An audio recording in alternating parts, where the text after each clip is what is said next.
I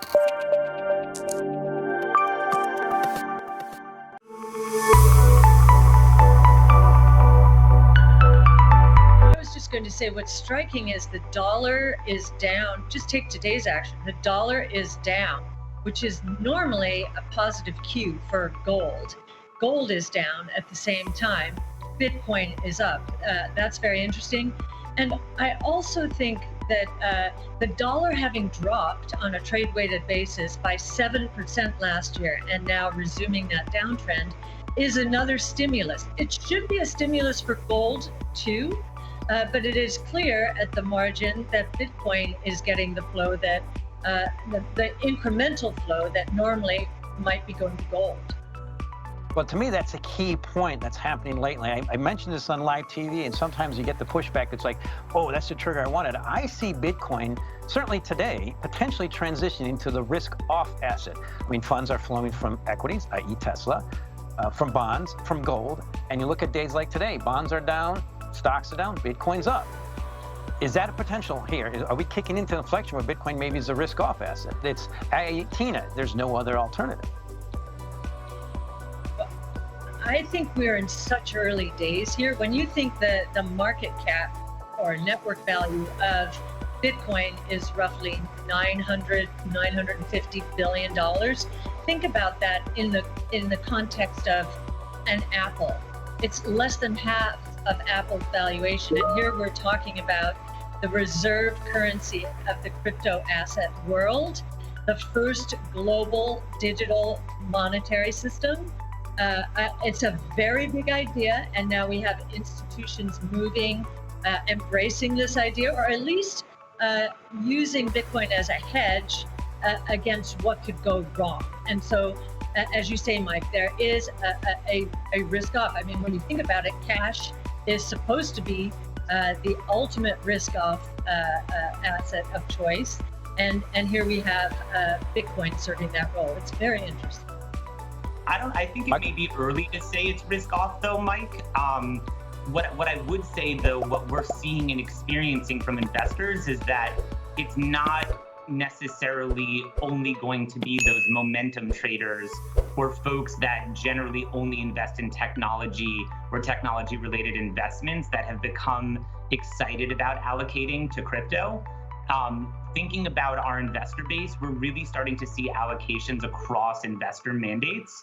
And it's not just global macro folks for whom crypto now could certainly be considered to be part of the ways in which they invest in their investment mandates, but it's really moving towards even value investors, risk arb investors. It really runs the entire gambit. And I think, the reason why I say it may be early to call it risk off is because it's now generally going to be accepted as something that everyone can evaluate as an investment option, but I still would say it's not necessarily something that's going to be appropriate for every investor out there. Well, that's a good point. Clearly, go ahead, Cathie, sorry. No, I agree with Michael on this. We are so early. That $950 billion market cap gives you a sense, or network value gives you a sense of how early we are, and the various use cases that we have written about. Yassine El-Mandra, our crypto analyst, we've got the white papers on our site, arkinvest.com, has delineated as institutions move in, where an appropriate asset allocation will be, given risk and return parameters, various ones. And we also have dimensioned the use cases, the insurance policy that this represents against not only unhinged monetary policy, but outright confiscation of wealth in other countries, demonetization, trade settlement. When you aggregate all of these use cases for Bitcoin and assume a conservative allocation, let's say in the terms of cash or insurance policies, you do get into the trillions of dollars of market cap potential out there. So very early days. I think that's a key word I want to expound on, is early. And I really appreciate you saying, Mike, it's early to say it's going risk off. That's my job, is try to figure those things out ahead of time and watch the little fund flows and everything. And And I need pushback, because when everybody agrees with you, it's a lesson you learn as an ex-trader, then you're usually wrong. But I want to bring in a key point about early days, and it's these dangling carrots that keep me very bullish, and that is ETFs in the US. And I didn't say singular, it's plural. Obviously we have in Canada. Now, this is a question for both of you, and it's something that comes up in the IB Bloomberg chat all the time about this grayscale premium. And I've been pointing out forever, here's the 200-day moving average of the premium. It's going down with maturity and everything. But what's happened in Canada with the advent of the ETFs is some of the other trusts have gone to a discount. So both of you, certainly you, Michael, and you, Cathie, as an investor, is that a potential risk with GBTC, which is now one of the most widely traded I would say, exchange-traded products compared to an ETF in the space? Yeah, I mean, it's certainly a risk, no question about it. But ultimately, price discovery in GBTC every day is driven entirely by market forces. Mike, to directly answer your question, an ETF here in the US is something that we've long believed is a matter of when, not a matter of if.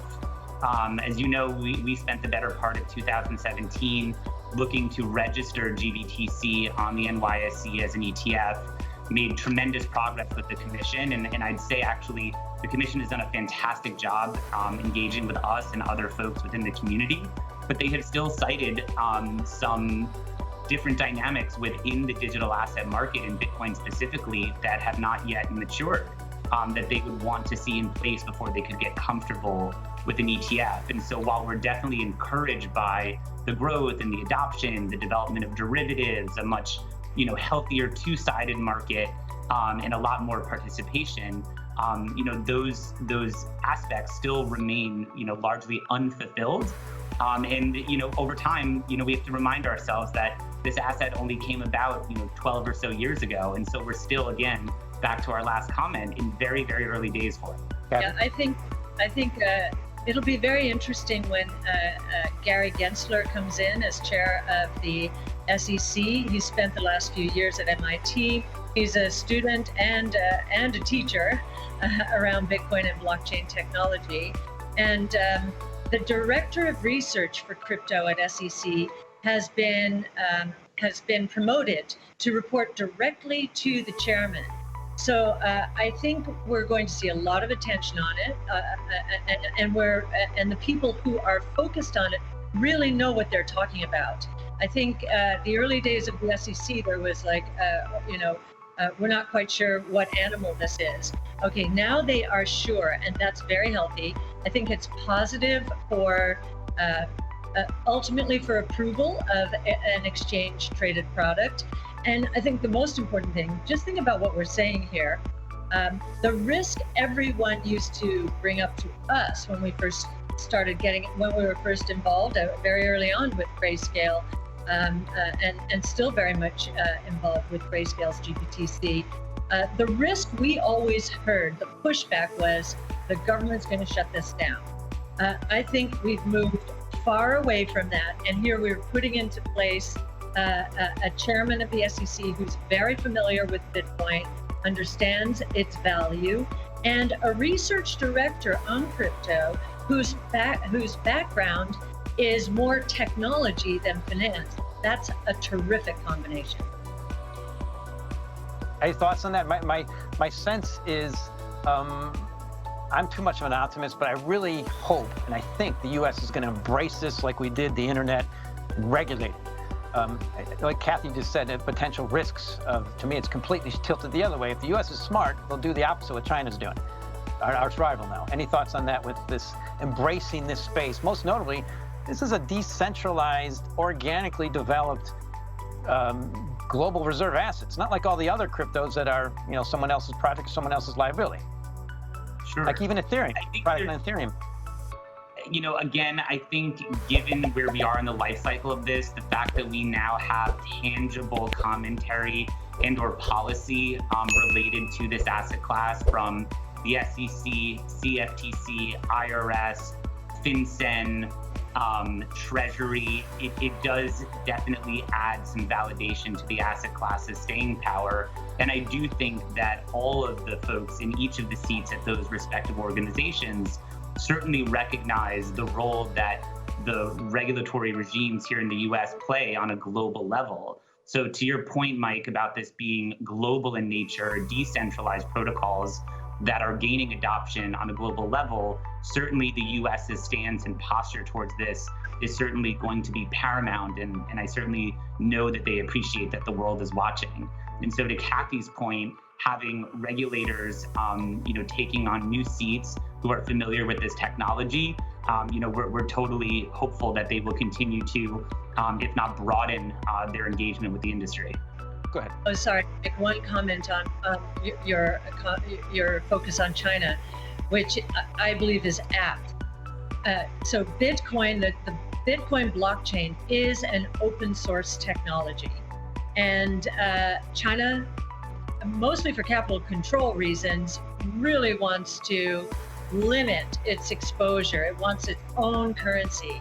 I think this is a really important point because open source technologies, if you're going to isolate your country from all of this innovation, that's a problem competitively. And I've been thinking about that quite a bit, our competitive dynamic relative to China. And I also agree the regulators in the US, while they have been really not forceful in any way, they have basically stood back, and they do not want to be blamed for preventing the next big thing in the internet, as you say. And I see there's a question here about the technology. Is this going to be old tech? I think that the beauty of the Bitcoin blockchain is that its speed and cost are not, you've heard this before in the community, are not bugs. They are features. This is the most secure blockchain out there. And so the idea of digital gold in the most secure network in the world is really an important concept here. So no, it's not old technology. There are going to be other technologies, other blockchains for other use cases that will not serve the same purpose as Bitcoin, but I don't think that they will obviate Bitcoin's role.